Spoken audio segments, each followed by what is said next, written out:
जरा सोचो, अगर एक सांप इंसान बन जाए और उसे खुद याद ना हो कि वो असल में कौन है, तो क्या होगा। ये सिर्फ प्यार की कहानी नहीं, ये कुर्बानी और दर्द की कहानी है। आज मैं आपको बताने वाला हूँ व्हाइट स्नेक की पूरी कहानी। लास्ट तक जरूर देखना, क्योंकि इसका आखिरी सीन आपका दिल तोड़ देगा। मूवी की शुरुआत एक सुंदर पहाड़ी इलाके से होती है, जहाँ पर स्नेक हंटर्स रहते थे।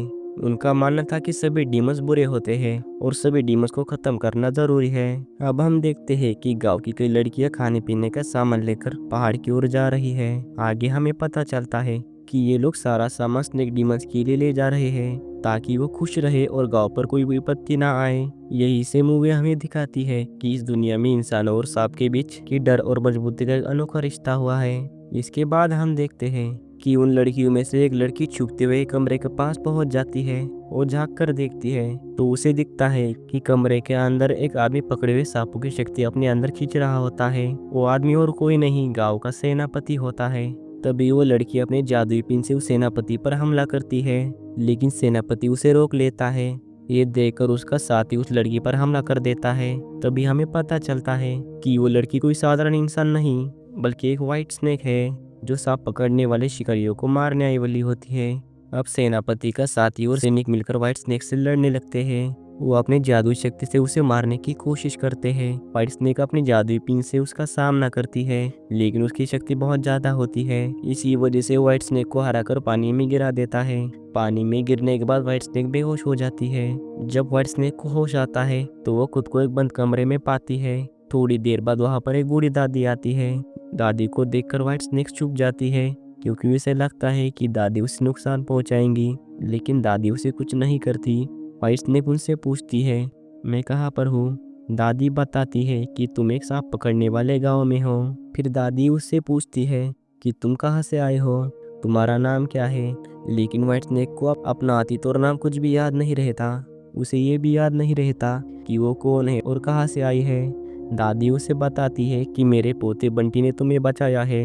इसी बीच स्नेक हंटर शिकार करके गांव वापस लौटते हैं। उनके साथ एक लड़का भी होता है, जिसका नाम बंटी होता है, और उसके साथ उसका कुत्ता भोलू होता है। ये बहुत सारे सांप पकड़ कर लाते हैं। सांपों को देखकर व्हाइट स्नेक का सिर घूमने लगता है। वो वहां से दूर चली जाती है।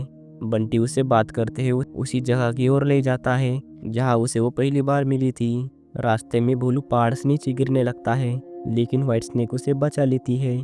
उसे उड़ता हुआ देखकर बंटी हैरान रह जाता है। बंटी उससे पूछता है, क्या तुम्हें जादू भी आता है। लेकिन व्हाइट स्नेक को खुद भी याद नहीं होता कि वो कैसे उड़ पा रही है। व्हाइट स्नेक कहती है, मैं आगे जाती हूँ, तुम आराम से आना। पहाड़ से गिरते गिरते बचने की वजह से भोलू वापस गांव की तरफ चला जाता है। व्हाइट स्नेक पहाड़ से कूदते हुए बंटी के ठिकाने पर पहुंच जाती है। थोड़ी देर बाद बंटी भी वहां पहुंच जाता है। बंटी उससे बताता है कि मैं अक्सर यहाँ अकेला बैठकर जड़ी बूटियों से दवाइयाँ बनाता हूँ। फिर वो उसे बताता है, मैं जब अपना छाता ठीक कर रहा था, तभी तुम मुझे उसी झरने के पास एक पत्थर पर पड़ी हुई मिली थी। ये सब सुनने के बाद व्हाइट स्नेक उसी पत्थर के पास जाती है जहाँ बंटी ने उसे पहली बार पाया था। वो याद करने की कोशिश करती है कि वो यहाँ पर कैसे पहुंची थी। जैसे ही वो ध्यान लगाती है, उसे धीरे धीरे पुरानी यादों की झलक मिलने लगती है। इसी दौरान व्हाइट स्नेक अपनी जादुई शक्ति से बंटी के छाते पर बैठकर दोनों आसमान में उड़ते हुए इधर उधर घूमने लगते हैं। तभी अचानक एक विशाल सांप बंटी पर हमला कर देता है। व्हाइट स्नेक तुरंत उस सांप को हटाकर बंटी को बचा लेती है, लेकिन इसी दौरान दोनों नीचे गिर जाते हैं। बंटी पहाड़ से गिरते गिरते बच जाता है। व्हाइट स्नेक पत्थर के अंदर से अपनी जादुई पिन निकालती है और हवा में उड़ते हुए पहाड़ के नीचे गिरती है। बंटी उसके पीछे पीछे पहाड़ से नीचे उतर जाता है। वहाँ बंटी देखता है कि दो सैनिक व्हाइट स्नेक को पकड़ने के लिए उसकी ओर बढ़ रहे हैं। बंटी उनसे लड़कर उन दोनों को बेहोश कर देता है। इसके बाद वो व्हाइट स्नेक को बचाकर अपने घर वापस ले आता है। घर पहुंचकर बंटी व्हाइट स्नेक की जादुई हेयर पिन को देखने लगता है। व्हाइट स्नेक उसे बताते हुए कहती है, मैं और ये पिन आपस में जुड़ी हुई है, लेकिन मुझे नहीं पता कि इस पिन का उपयोग कैसे करते हैं। तभी बंटी को याद आता है कि एक वर्कशॉप है जहाँ ऐसी जादुई चीजें बनाई जाती है, और वो गांव के बाहर स्थित है। बंटी कहता है कि ये हेयर पिन भी उसी वर्कशॉप में बनाई गई होंगी। उधर सेनापति के सैनिक व्हाइट स्नेक को ढूंढते हुए गांव पहुंच जाते हैं। उन्हें देखकर बंटी व्हाइट स्नेक और भोलू को लेकर वर्कशॉप की तरफ निकल जाता है। सेनापति का साथी गांव में बंटी का छाता दिखाकर पूछता है कि ये छाता किसका है और सफेद कपड़े पहनने वाली लड़की कहाँ पर है। जब कोई कुछ नहीं बताता तो वह एक बच्चे को पकड़ लेता है और कहता है, अगर सच नहीं बताया तो मैं इस बच्चे को नहीं छोड़ूंगा। बच्चे को बचाने के लिए गाँव वाले सारा सच बता देते हैं कि उन्होंने उस लड़की को बंटी के साथ देखा था। अब सभी सैनिक बंटी को ढूंढने के लिए निकल पड़ते हैं। दूसरी ओर जिस सांप ने बंटी पर हमला किया था वो अपने इलाके में जाकर दूसरे सांपों को बताता है कि व्हाइट स्नेक ने उस लड़के को बचाने के लिए मुझ पर हमला किया था। इससे सांपों की दुनिया में भी हलचल मच जाती है और वो बताता है कि सेनापति के सैनिक इस तरफ ही आ रहे हैं। तभी वहाँ उनकी गुरु माँ सामने आती है। सब लोग उनसे कहते हैं व्हाइट स्नेक ने हमारे साथ धोखा किया है। तभी ग्रीन स्नेक वहाँ पर पहुँचती है और सबसे कहती है व्हाइट स्नेक हमें धोखा नहीं दे सकती, मैं उसे वापस लेकर आऊँगी।